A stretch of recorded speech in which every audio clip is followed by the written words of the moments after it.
yang harus kita lakukan kalau anak kita kejang?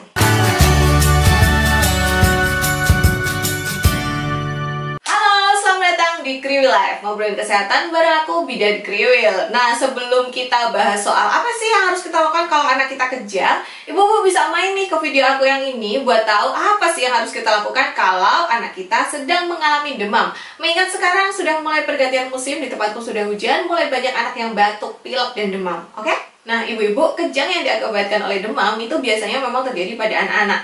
Biasanya terjadi mulai dari anak usia 3 bulan sampai 5 tahun. Walaupun memang pada usia anak 1-2 tahun itu kejang demam ini bisa lebih sering terjadi. Nah, sebenarnya apa sih sebabnya si kejang demam ini? Diduga sebabnya adalah ketika suhu tubuh anak terlalu tinggi, tubuh gagal beradaptasi sehingga akhirnya timbullah kejang.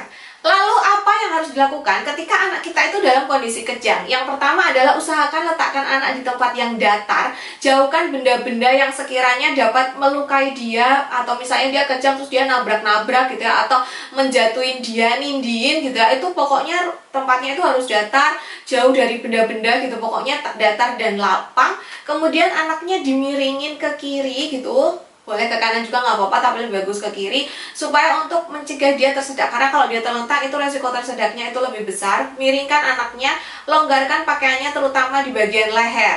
Kemudian jangan berusaha kayak menahan supaya kan anak kejang biasanya gini, jangan terlalu ditahan gitu ya. Jadi biarkan aja, jangan juga memasukkan benda apapun ke mulutnya kayak minum obat atau apa, karena itu justru bisa menyebabkan anak itu tersedak. Amati kondisi anak gitu, apakah ketika kejang dia wajahnya jadi kebiruan, apakah bola matanya ke atas atau dia nampak seperti hilang kesadaran. Usahakan kalau bisa ada yang merekam ketika anak kejang gitu. Jadi nanti ketika kita periksakan ke dokter, dokter bisa tahu kejangnya seperti apa dan berapa lama. Ya, yang terakhir adalah jangan lupa untuk mencatat berapa lama anak tersebut kejang. Nah, kejang demam itu biasanya tidak berlangsung lama, Bu. Jadi dia biasanya hanya berlangsung 1-2 menit. Kemudian anak setelah itu biasanya rewel. Saranku sih kalau sudah kejang demam seperti ini ya tetap periksa ke dokter gitu ya. Tetapi ada juga kondisi yang memang mengharuskan, pokoknya kalau udah ada kondisi ini anak harus dibawa ke dokter sesegera mungkin. Apa saja kondisi tersebut? Yang pertama adalah kalau misalnya kejangnya lebih dari 5 menit gitu. Jadi kejangnya itu biasanya kalau kejang demam itu hanya sebentar aja. Kalau kejangnya lama lebih dari 5 menit, nah berarti itu harus segera periksa ke dokter. Kemudian saat kejang anak tampak pucat dan wajahnya kebiruan karena bisa saja itu menandakan anak kesulitan bernafas dan kekurangan oksigen sehingga harus langsung dibawa ke tempat layanan kesehatan. Yang selanjutnya kalau misalnya kejangnya ini berulang dalam 24 jam. Jadi dalam 24 jam kok kejang lagi gitu. Nah, itu juga harus segera periksa ke dokter.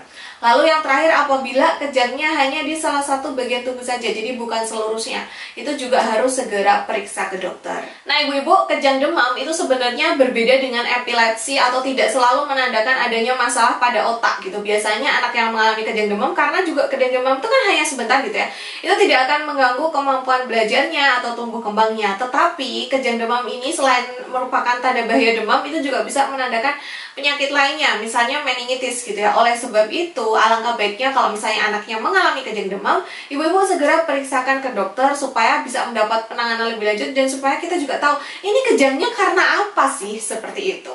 Nah, apakah dari kalian ada yang anaknya sering kejang? Lalu gimana nih biasanya kalau anaknya kejang? Boleh juga cerita di kolom komentar ya. Terima kasih sudah menonton, sampai jumpa di video selanjutnya. Bye-bye!